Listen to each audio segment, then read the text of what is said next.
अस्सलाम वालेकुम नाज़रीन, आप देख रहे हैं प्रोग्राम गोया और मैं हूं अरसलान खालिद। आज के प्रोग्राम में जहां पर हम कल इमरान खान साहब के जलसे के हवाले से तो बात करेंगे ही करेंगे, लेकिन उसके साथ साथ कल एक और बड़ी डेवलपमेंट हुई। गो के ज़रूर बात हो सकती है कि ये जो पाकिस्तान की ऑडियो या वीडियो लीक्स पर घूमती सियासत है, ये पाकिस्तान को किस सिमत में लेकर जा रही है और फिर ये किस हद तक वीडियोज़ या ऑडियोज़ मुसद्दिका होती हैं, ये भी एक सवाल है। और अनदर क्वेश्चन कि इनको कौन रिकॉर्ड करके कौन लीक करता है। ये तमाम तर चीज़ें हैं जो सवालात उठते हैं, लेकिन इसके साथ साथ कोई भी वीडियो जब आती है या कोई भी ऑडियो लीक आती है तो वो मौजूए बहस ज़रूर बनती है। अब कल से एक तरफ तो खान साहब ने जो एक कामयाब जलसा किया, अनदर सक्सेसफुल शो जो उन्होंने कल पुटअप किया इस्लामाबाद परेड ग्राउंड में, और उसके साथ साथ पाकिस्तान के मुख्तलिफ शहरों में भी अवाम उनकी हिमायत में निकले। उन्होंने एक तवील तकरीर की जिसमें बहुत सारी बातें, और ख़ास तौर पर वो इदारों को मुखातिब करके ये कहते हैं कि अल्लाह अदली और न्यूट्रल से पूछेगा कि ऐसे चोरों को मुल्क पर मुसल्लत क्यों होने दिया। ये लुबे लुबाब है उनकी कल की पूरी तकरीर का, और जो चीज़ें बाकी भी उन्होंने बताई, लेकिन वो इदारों को ही मुखातिब कर रहे हैं। वो इदारों से तवक्को कर रहे हैं कि उनकी मदद को आएँ, वो न्यूट्रल ना रहें और इनको इक़्तिदार में ना रहने दें और ख़ान साहब को दोबारा इक़्तिदार में लेकर आएँ। ये तो कल का जलसा था, लेकिन इसके साथ साथ कल से एक चीज़ जो मौजूद बहस बनी हुई है वो बुशरा बीबी की ऑडियो है, जो कि वो कुछ हिदायत जारी कर रही हैं गद्दार कहने के हवाले से, गद्दारी के ट्रेंड्स चलाने के हवाले से। फिर आज के दिन में हमने देखा बड़ी सख्त प्रेस कॉन्फ्रेंस और बयानात नून लीग की जानिब से आए, और बड़ा सख्त रिएक्शन हम देख रहे हैं जो उनकी जानिब से भी आ रहा है। और उनका ये कहना कि अब तक जो पाकिस्तान तहरीक इंसाफ दावा करती रही है कि वो एक घरेलू खातून है और सियासत से उनका कोई लेना देना नहीं है, तो इस ऑडियो लीक ने यह वाज़े कर दिया है कि वो इस तरह की इंस्ट्रक्शंस देती रहीं कि अपोजिशन जो उस वक्त की अपोजिशन थी, या कह लीजिए अब जो इक़्तिदार में है या जो अपोज़ कर रहे हैं इस गवर्नमेंट को, उनको गद्दारी के हवाले से ट्रेंड्स उन पर चलाए जाएँ, और ये सब कुछ होता रहा है। मैं चाहूँगा प्रोग्राम के आगाज़ में ज़रा हम कुछ इस ऑडियो लीक के हवाले से बात कर लें। ओवरऑल इन ऑडियोज़ या वीडियोज़ मुबैना तौर पर उनका सामने आना, उनके पीछे क्या किरदार होते हैं, उन पर बात कर लें, और फिर आगे चलकर जो खान साहब कल बात करते रहे जलसे में, ज़रा मैं चाहूँगा हम उस पर भी बात करें। गेस्ट पार्टिसिपेंट्स का तारुफ कराता चलूँ। प्रोग्राम में हमें ज्वाइन कर रही हैं गजाला सैफ़ी साहिबा, पाकिस्तान तहरीक इंसाफ की रहनुमा, सेनेटर राना मकबूल अहमद साहब हमारे साथ प्रोग्राम में मौजूद हैं, पाकिस्तान मुस्लिम नून के रहनुमा, और सलमान आबिद साहब हमें प्रोग्राम में ज्वाइन कर रहे हैं जो कि सीनियर तज्ज़ियाकार हैं। तीनों रिस्पेक्टेबल गेस्ट को वेलकम कहूँगा। गजाला साहिबा, गुफ्तगू का आगाज़ आपसे। एक तो सबसे पहले इस ऑडियो पर आपकी क्या राय होगी, और दूसरा ये कि ऑडियो या वीडियो जब जब आई, चाहे वो PMLN के किसी शख्स की आए, चाहे वो PMLN की मरियम नवाज़ साहिबा की आए, या अब मुबैना तौर पर ये बुशरा बीबी की ऑडियो है जिसको बताया जा रहा है, कैसे देखती हैं आप? इससे बहुत सारे सवालात तो खड़े हो गए, ख़ास तौर पर यह कि बुशरा बीबी का सियासत में या मामलात से कोई लेना देना नहीं है। बज़ाहिर ये वीडियो ऑडियो ये बता रही है कि वो कुछ इंस्ट्रक्शंस पास ऑन करती रही हैं कि किस तरह से गद्दारी के सर्टिफिकेट दिए जाएं मुख्तलिफ अपोजिशन की जमातों को।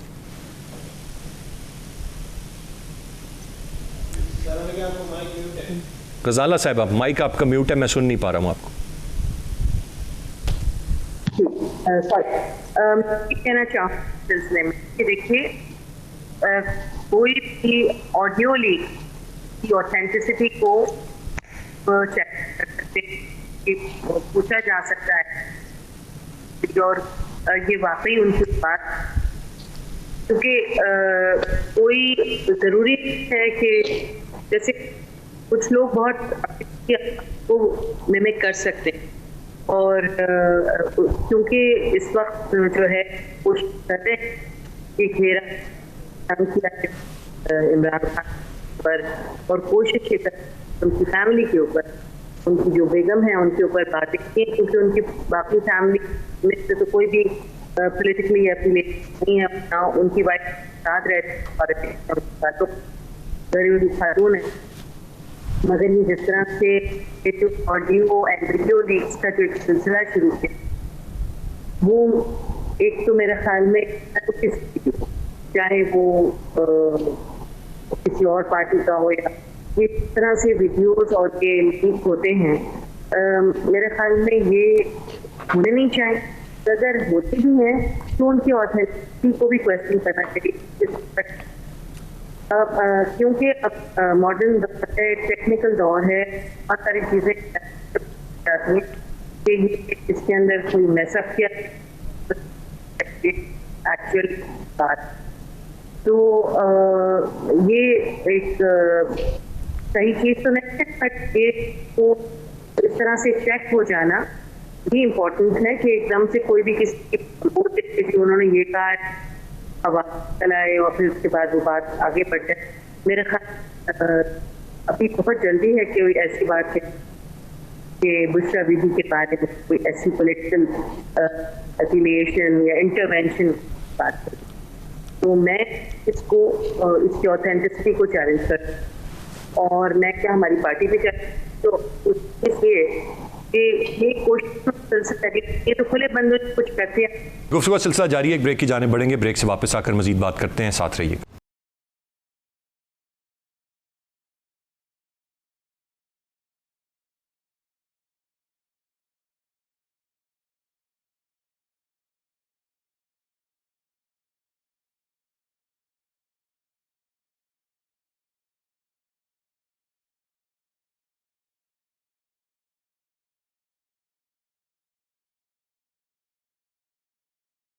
Welcome back. मैं सेनेटर साहब की जाने पढ़ूंगा। सेनेटर साहब, अथेंटिसिटी को यहाँ पर चैलेंज किया जा रहा है। अब सवाल ये है सर कि नून लीग के हवाले से कोई वीडियो या ऑडियो आती है, बाकी जमातें उसको कैश इन करती हैं, उस पर बहुत बात करती हैं। अब ये पीटीआई बुशरा बीबी के हवाले से आई तो अब आपकी जमात बड़ा बढ़ चढ़ कर प्रेस कॉन्फ्रेंसेस कर रही है, बयानात दे रही है। क्या कलेक्टिवली सबको इस तरह की वीडियोज़ या मुबैना तौर पर इस तरह की ऑडियोज़ को डिस्करेज नहीं करना चाहिए, या हर किसी को चाहिए जब किसी की वीडियो ऑडियो आ जाए वो उसको कैश इन करे? देखो जी, कैशिंग करने वाली बात तो एक अलग है जी। बात यह है कि अगर ये वीडियो आई है या ऑडियो आई है तो अब इसे किसी लॉजिकल एनालिसिस तो करना पड़ेगा ना। जो लोग भी कह रहे हैं कि ये सही है और जो लोग कह रहे हैं कि ये सही नहीं है, ये मैन्युफैक्चर्ड है, इसका नतीजा तो इसके ऑडिट और इसके फोरेंसिक एनालिसिस के बाद निकलेगा। इसका पूरा मुकम्मल सोनोग्राफिक टेस्ट होना चाहिए। अगर किसी ने मैन्युफैक्चर किया है तो उसके खिलाफ एक्शन लिया जाए, क्योंकि मैन्युफैक्चर करना तो वैसे ही जुर्म है। अगर किसी ने ये बात ऐसी की है और ये साबित हो जाती है, फिर भी अकॉर्डिंग टू लॉ एक्ट करना चाहिए। एक चीज़ जब आ गई है बरसरे आम, तो उसका कोई एक तरीके से मुदल्लल जो है तरीके से उसको तय करना चाहिए, ताकि आइंदा लोग डिस्करेज हों। जब तक आप वो गलत करने वालों को अकाउंटेबल नहीं करेंगे और सही करने वालों को सपोर्ट नहीं करेंगे, तब तक ये ट्रेंड रुकेगा नहीं। इतनी कोई मॉरल और एथिक्स स्ट्रॉन्ग तो नहीं है हमारे लोगों की। इसलिए मेरा व्यू ये है कि इसका पूरा ऑडिट एनालिसिस और सोनोग्राफिक टेस्ट करवा लेना चाहिए, ताकि दूध का दूध और पानी का पानी हो जाए। वो पता चल जाए कि अगर ये मैन्युफैक्चर्ड है तो भी, अगर नहीं है तो भी, तो उसी हिसाब से जो सेनेटर साहब सवाल ये कि who will take the lead, इसको कौन टेस्ट कौन करवाएगा, इसको लीड कौन? क्योंकि माजी की भी ऑडियोज और वीडियोस आई हैं, बट ये रिवाज नहीं है। सिर्फ कुछ दिन उन पर बात होती है, ट्रेंड्स चलते हैं, सोशल मीडिया पर बात होती है, मेन स्ट्रीम मीडिया में, और फिर भूल जाते हैं हम। माजी की भी ऑडियोज वीडियोस के साथ हुई है मेरी अक्सर है ना। आपको पता है कि ये दोनों का ऑडिट हुआ था, चाहे वो प्राइवेट कंपनीज ने किया था साकिब निसार की। एक जो थी कि ये नहीं है, दूसरी ये थी कि ये दुरुस्त है। वो मसला अभी भी पड़ा हुआ है कोर्ट में। इसलिए अगर ना हो कंक्लूसिव कोई एक्शन, तो वो तो एक अलग बात है। वो तो हमारी अपनी समझते हैं अनप्रोफेशनल अप्रोच है। प्रोफेशनल अप्रोच यही है कि इसको लॉजिकल एंड तक पहुंचाना चाहिए, क्योंकि एक इल्ज़ाम लगा है, अब इल्ज़ाम का जवाब भी दे देना चाहिए, और इसमें जो इसके मैकेनिकल टेस्ट है उसको करवा लेना चाहिए। तो उसमें कौन सी ये गलत बात है कि आप इसका अगर प्रॉपर सोनोग्राफिक टेस्ट करवा लेंगे तो आप इस चीज़ पे पहुंच जाएंगे कि ये सही है, ये गलत है। अच्छा सेनेटर साहब, उससे पहले क्या एक और चीज़ ज़रूरी नहीं है कि ये बात का तयन किया जाए कि ये लीक कैसे होती हैं, ये ऑडियोज़ या वीडियोज़ जो कि दो लोगों के दरमियान की गुफ्तगू है, चाहे वो मरियम साहिबा की थी या कोई और चीज़ें, उनको कौन बनाता कौन है, रिकॉर्ड कौन करता है, फिर लीक कौन करता है? ये आपकी सही बात है। It's a matter of thorough and intensive investigation. तो जो भी इसमें एक्सपर्ट्स हैं उनकी ड्यूटी लगाई जाए, वो इसको करें। इसमें बहुत सारे तरीके हैं, वेटिंग भी है, वेटिंग से पता चलता है, और फिर बाकी कई टेक्निकल डिवाइसेस हैं जिससे इसका पता चल जाता है। तो इसमें मुख्तलिफ जो हमारे बॉडीज़ हैं उनसे असिस्टेंस भी ली जा सकती है। अगर हमने ट्रूथ पे पहुंचना है तो कोई अर्ज नहीं लोगों को कोऑप्ट किया जाए एक्सपर्ट्स को, और हमें रिज़ल्ट बना के दें कि क्या है, फिर उस रिज़ल्ट को भी री एग्जामिन किया जा सकता है। एज़ इट इज़ इसको अगर आप इसी तरह चैप्टर को क्लोज़ कर देंगे तो people get encourage to do wrong things. उनको रोकने के लिए ज़रूरी है कि उनको ये पता हो, एहसास हो, उन पे प्रेशर हो, इसकी इन्वेस्टिगेशन होगी और जो इन्वेस्टिगेटिंग एजेंसीज हैं वो हमारे तक पहुंच जाएंगी, तब जाके ये मामला रुकेगा। हाँ, अलबत्ता जो मॉरल और एथिकल स्ट्रेंथ है वो आप समझते, मैंने पहले आपको अर्ज़ कर दिया है कि वो कितनी है, क्या मोरालिटी ऑफ पॉलिटिक्स क्या है, मोरालिटी ऑफ कंडक्ट क्या है, तो वो तो एक बड़े कॉन्शियस लोगों का मामला होता है ना जी। अगर ये हो जाए तो क्या कहने उसका, तो फिर ठीक है, बड़ी आइडियल एक बात है और होना भी बिल्कुल इसी तरह ही चाहिए, बट इट्स अनफॉर्चुनेट कि ऐसा होता नहीं है या हुआ नहीं है अब तक। मैं सलमान आबिद साहब की जानिब बढ़ूंगा। सलमान आबिद साहब, सर आप कैसे देखते हैं, आपकी क्या राय होगी सारे के सारे मामले पर? एक तो पहले किस तरह से ये ऑडियोज़ वीडियोज़ कौन इनको रिकॉर्ड करता है, कौन इनको लीक करता है, और फिर जिस तरह से सेनेटर साहब ने बड़ी अच्छी बात की कि इसकी एक दफ़ा पूरी की पूरी तहकीकात हो जानी चाहिए मामलात की और किसी कंक्लूजन तक पहुंचना चाहिए ताकि ये सिलसिला सबके लिए रुके। ये अच्छा नहीं है पाकिस्तान की सियासत। देखिए अरसलान साहब, बात यह है कि जब चीज़ एक कॉन्शियसली हो रही हो और एक प्री प्लान्ड एजेंडे के तहत ये सारा खेल खेला जा रहा हो, चाहे उसमें हुकूमत हो और चाहे उसमें अपोजिशन हो, और ये सारा प्लांटेड किस्म के प्रोपेगेंडा कैंपेन का हिस्सा हो और इसका मकसद अपने सियासी मुखालिफिन को नीचा करना हो, तो फिर सवाल ये है कि बिल्ली के गले में घंटी कौन बांधेगा, कौन इन्वेस्टिगेट करेगा। अभी सेनेटर साहब कह रहे हैं कि इसको प्रॉपर इन्वेस्टिगेशन होनी चाहिए, बहुत अच्छी बात है, हुकूमत आपकी है, आप इसको इन्वेस्टिगेट कर लें, सारी चीज़ों को। मरियम की ऑडियो भी पकड़ लें, उनकी भी वीडियो ले लें, इनकी भी ऑडियो वीडियो ले लें, और हुकूमत जो है उसको एक सही तरीके से एक कमीशन बना के इसको इन्वेस्टिगेट कर ले, दूध का दूध और पानी का पानी हो जाएगा। लेकिन ये होना नहीं है, क्योंकि जिन लोगों ने ये सारा खेल खेला होता है उनका मकसद किसी नतीजे पे नहीं पहुंचना होता, ना उसकी कोई तहकीकात करवानी होती है, ना ये कोई इसकी शफाफियत को इंश्योर करना होता है। मकसद ये होता है कि हमने इस टूल को एक प्रोपेगेंडा वॉर के तौर पे अपने सियासी मुखालिफिन के खिलाफ इस्तेमाल करना है, और वो हो रहा है। अब वो एक का तो नहीं हो रहा, इसमें कई लोगों की वीडियो आ जाती हैं, कई लोगों की ऑडियोज आ जाती हैं। मुमकिन है कि वो उसमें ट्रांसपेरेंसी भी कुछ ना कुछ हो, लेकिन सवाल ये है कि जो जोड़ के चीज़ें जोड़ी जाती हैं, एक बात वहाँ से पकड़ी, एक बात यहाँ से पकड़ी, फिर उनको आपस में जोड़ दिया, एक तरीका तो ये भी हो सकता है, तो उसको इन्वेस्टिगेट कौन करेगा। और दूसरी बात ये है कि अगर वो बात मुकम्मल भी सच हो तो फिर कौन कानून कहाँ पर है। आपकी अदालतें तो बेतहाशा माशाल्लाह सोमोटो लेती हैं, तो अब वो क्यों नहीं लेती इस तरह की चीज़ों के ऊपर जब ये काम हो रहा होता है? क्यों नहीं लोग अदालतों के अंदर जाते? अब तहरीक इंसाफ जाए ना, बुशरा बीबी के इस प्रोपेगेंडा जो अभी चला है उनके बकौल, उसको लेके अदालतों में चले जाएं, चैलेंज कर दें ज़रा जाके। इसी तरह से मरियम की जब ऑडियोज आती हैं तो उसको भी चैलेंज कर दें। देखिए बात यह है कि ये एक मीडिया सेल है जो मरियम नवाज लीड करती हैं, और एक डॉक्टर अरसलान साहब जो है वो वहाँ पर बैठ के इनके जो है PTI के वो चलाते हैं। मकसद ही उनका ये है कि अपने सियासी मुखालिफिन को टारगेट करना है, इसमें कोई दो आरा है नहीं। मैं ज़ाती तौर पे ऐसे लोगों को जानता हूँ जो इस पूरे खेल के साथ जुड़े हुए लोग हैं, पैसे भी कमा रहे हैं और प्रोपेगेंडा कैंपेन का भी हिस्सा है। कानून भी बेबस है, इदारे भी बेबस हैं, इन्वेस्टिगेशन एजेंसियाँ भी बेबस हैं, और आप इस अंदाज से कैरेक्टर असैसिनेशन करते हैं कि लोगों को ये लगे कि जनाब ये सच है। अच्छा, अब बात यह है कि इमरान खान के खिलाफ तो इल्ज़ामात आने चाहिए थे करप्शन के और बदनवानी के, लूट मार के।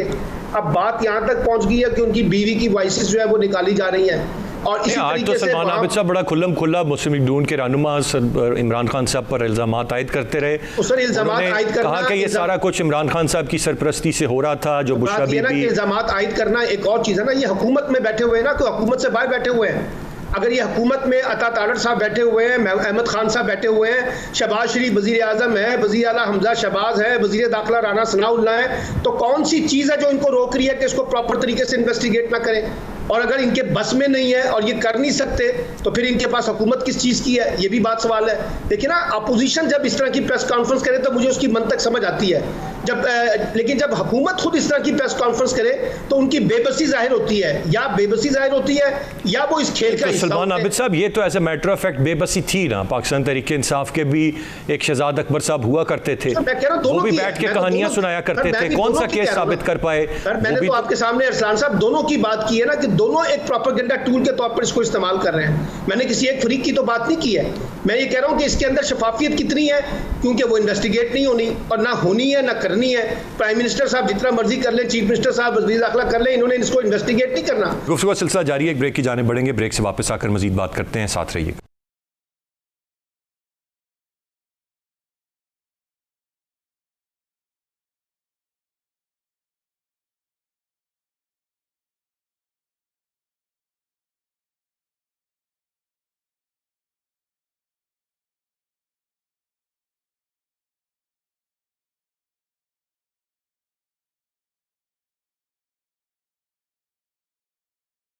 Welcome back. मैं ज़रा सेंटर साहब से ये चीज़ जान लेता हूँ। सेंटर साहब, अब आज अता तारड़ साहब, मलिक अहमद साहब बैठ के बड़े एग्रेसिव अंदाज में वो बहुत सारी बातें बता रहे थे हमें। यही हम इसी बात पर हम तनकीद करते रहे कि जब पीटीआई की गवर्नमेंट थी तो तब भी हमें आपकी करप्शन के किस्से और कहानियाँ बैठकर सुनाए जाते थे, उनको साबित नहीं किया गया ऑन द राइट फोरम। और इसी बात को आज आप लोग भी कहते हैं हर जगह पर कि जी ये हम पे सियासी मुकदमात थे जो बनाए गए, तभी हम अदालतों से सुरखुर। अब आज आप भी वही काम कर रहे हैं। अगर ये करप्शंस हैं और एक एक पोस्टिंग ट्रांसफ़र पे 50-50 करोड़ रुपए की बातें की जा रही हैं, तो वो क्यों नहीं आप भी उनको पूरी तरह से सामने लाते? बताया तो गया कि 2 फ्रंटमैन अभी पकड़े गए, लेकिन बाकी चीज़ कहाँ है? अब तक तो चीज़ें सामने आ जानी चाहिए थी। अरसलान साहब, ये बड़ी दानाई की बात की है सलमान आबिद साहब ने पहले जो ऑडियो के बारे में, कि जी जो फैक्ट्रीज़ हैं वो कोर्ट में चले जाएं, कमीशन मुकर्रर करवा लें। शहरी मज़ारी का कमीशन बना ना, उसमें इंक्वायरी हो रही है, इसके ऊपर भी कमीशन मुकर्रर करेंगे। होता ये है कि अगर हुकूमत के कोई एजेंसी जो है इंडिपेंडेंटली सी इन्वेस्टिगेशन करे तो दूसरी जो अपोजिट पार्टी है वो अमूमन बिलीव नहीं करते, वो उसको कंटेस्ट भी करते हैं। तो बेहतर है कि कोर्ट के परव्यू में चला जाए मामला और कोर्ट जो है ख़ुद उन एजेंसीज़ को इंस्ट्रक्ट करे और उसका रिजल्ट ले। तो ये तो कोई मुश्किल काम नहीं है। अगर वो ग्राउज है इनका पीटीआई का, तो ये must approach the court of law, खुद ब खुद ही पिक्चर क्लियर हो जाएगी। ये तो होगी। ये जो बात सलमान आबिद साहब ने की है वो बड़ी अच्छी बात की है, इसका हाल ही है। दूसरा, वो कह रहे हैं, आप जैसे फरमा रहे हैं केसेस, तो केसेस जो मेरे नॉलेज में है, जितने भी केसेस का जिक्र होता है गाहे बगाहे, उनके ऊपर इन्वेस्टिगेशन हो रही हैं। जो व्यू इस गवर्नमेंट का वो ये है कि हम किसी बंदे को उस वक्त तक नहीं करेंगे जब तक पूरा प्रूफ इकट्ठा ना हो जाए, और पूरा प्रूफ इकट्ठा होने के बाद जब हमारे लीगल एडवाइज़र उसका एनालिसिस करने के बाद ये कहें कि ये कल्पेबल ऑफेंस हुआ है, तो फिर we lay our hands on the accused. पहले हम नहीं करेंगे, क्योंकि पहले बहुत ज़्यादा इसके बुरे रेपरकशन होते हैं, बाज़ औक़ात बेगुनाहों के साथ भी, बल्कि बसा कौल ज़्यादती होती है। आपने ख़ुद ऐसे केसेस का जिक्र किया जो केसेस सब्सटेंशली प्रूफ नहीं हो सके और उनका ज़िल्लत भी हुई, परेशानी भी हुई। जो आदमी 1.5 साल कैद के अंदर गर्मी सर्दी में रह के आता है, उनके बच्चों का, उनकी माओं का, बहनों का, ये बड़ा मुआशरा अजीबोगरीब है। यहाँ तो बच्चों के रिश्ते टूट जाते हैं अगर किसी के ख़िलाफ़ कोई इसका एक्शन हो जाए। जस्टिफाइड हो तो होना चाहिए, अगर अनजस्टिफाइड हो तो ये बड़ा जुल्म है। इसलिए इस लॉजिक के तहत जो मुझे पता चला है कि हमारे लोग ये तय कर रहे हैं कि जिसमें इम्प्रेग्नेबल प्रूफ मिलेगा उसको हम प्रोसिक्यूट करेंगे और प्रॉपर एक्शन लेंगे। तो अभी ये एन इंक्वायरी या इन्वेस्टिगेशन स्टेज पे इशू है, और हो सकता है विदिन 10 डेज, 15 डेज और 1 मंथ ये लोग अपने सही लीगल कंक्लूजन पे पहुंच जाएं कि ये कल्पेबल ऑफेंसेस हुए हैं, इनके खिलाफ एक्शन होना चाहिए और इन लोगों के खिलाफ नहीं होना चाहिए। राइटली सर, मैं ज़रा, ठीक है सर, पॉइंट आ गया। मैं गज़ाला साहिबा की जानिब बढ़ूँगा। आप ज़रा जो कल का जलसा था उसकी बात हम कर लेते हैं। गज़ाला साहिबा, समझ एक को के बड़ी तवील तकरीर थी खान साहब की, जो यूजुअली उनका अंदाज़ है और वो करते हैं। मैं इससे समझ जो पाया कि वो अदलिया और न्यूट्रल्स को मुखातिब करके कह रहे हैं कि आपने ऐसे चोरों को मुसल्लत किया, इनको हटाएं, नहीं तो गेम हाथ से निकल जाएगी। मतलब किस तरह से, क्या कोई मतलब जुडिशरी इंटरवीन करे, इस गवर्नमेंट को घर भेज दे, न्यूट्रल्स इंटरवीन करें, इस गवर्नमेंट को घर भेज दें, आप लोगों को इक़्तिदार में लें? मकसद क्या था? मैं ये नहीं समझ पाया। देखिए, मकसद तो एक ही है कि इक़्तिदार में ले आने की बात नहीं है, मगर जो भी मिसअप्रोप्रिएशंस हो रही हैं और जो हुई हैं कि जो एक करप्ट टोले को लेकर आया गया, ये तो आप सब जानते हैं, कोई किसी से छुपी हुई नहीं है। और ये करप्शन चार्जेस जो हैं वो पाकिस्तान तहरीक इंसाफ के लगाए हुए नहीं हैं। करप्शन चार्जेस इनके आपस में एक दूसरे के खिलाफ ही लगाए हुए हैं, और ये केसेस जो हैं नए नहीं हैं, पुराने हैं, और अरबों रुपए की इनके ऊपर मिसअप्रोप्रिएशंस ऑलरेडी मौजूद हैं, शहबाज शरीफ साहब के ऊपर भी और उनके बेटे हमजा शरीफ के ऊपर भी। और जिस तरह से ये गेम हुआ, उसके अंदर ये कोशिश की गई कि शहबाज शरीफ जो हैं वो प्राइम मिनिस्टर बने, जो बन गए, और हमजा शरीफ को चीफ मिनिस्टर पंजाब बनाने की कोशिश हुई, जो कि कुछ हद तक कामयाब हो गई, मगर अब वो चैलेंज्ड है। तो जो ये चीज़ें हो रही हैं, जिस तरह से इन्होंने ख़रीदो फरोख्त का बाजार आम किया, जिस तरह से इन्होंने अपने आप, और जिस तरह वो मरासले को जिस तरह ये नलीफाई करने की कोशिश कर रहे हैं, खान साहब का मकसद ये है कि वो जो मरासला है वो एक अटल हकीकत है और इंटरवेंशन हुई है, और आपकी जो इंटरनल मामलात हैं उनके अंदर मुदाखलत हुई है, और उस मुदाखलत के नतीजे में ये हुकूमत आई है, जो कि अपने आप को, NRO का वर्ड वो इसलिए इस्तेमाल करते हैं कि अपने आप को मुबर्रा करना चाहते हैं उन तमाम केसेस से जिसमें वो पहले मुलव्विस थे और जिनके शवाहिद मौजूद हैं, जिनकी बुनियाद पे उन्हें सज़ा याफ्ता भी होना चाहिए, मगर चूंकि अब वो आ गए हैं, वो अपने आप को खुद ही बरीउज़्ज़मा करार दे रहे हैं उन तमाम केसेस से। तो ये सब कुछ जब नज़र आ रहा है, और जो एक जी होश सियासतदान, एक जी होश ब्यूरोक्रेट, एक जी होश जज, एक जी होश फौज का सरबराह, वो जब ये देखता है तो उसको पाकिस्तान के इस तरह की एक अफरा तफरी पाकिस्तान में मचाना, पाकिस्तान के अवाम को मुंतशिर करना, उनके हुकूक को चैलेंज करना, उन पाकिस्तान की अपनी इंटेग्रिटी का चैलेंज हो जाना, पहली चीज़ तो ये है कि इसके नतीजे में इलेक्शंस होने चाहिए, जो हमने डिमांड की है। इलेक्शंस हो जाएं, फिर उसके बाद अवाम अपना जो भी फैसला करें उसकी बुनियाद पे सब कुछ हो, मगर ये मुझे फिर ये ठीक है गजाला साहब, फिर अदलिया और फौज से क्या मांग रहे हैं आप?